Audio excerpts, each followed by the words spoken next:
আজকে আমাদের বাড়িতে রান্না হচ্ছে বেগুন দিয়ে আলু দিয়ে মাছ দিয়ে ঝোল। এখনও মাছ দেওয়া হয়নি।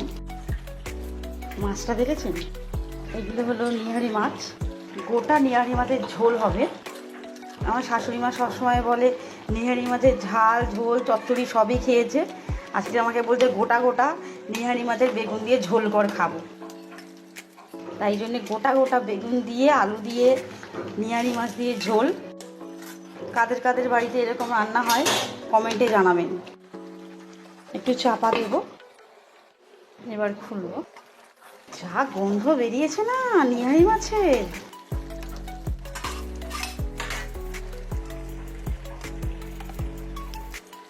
খুব সুন্দর খেতে হয়েছে।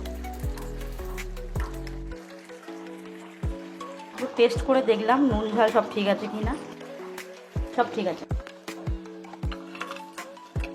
ওটাই রয়েছে।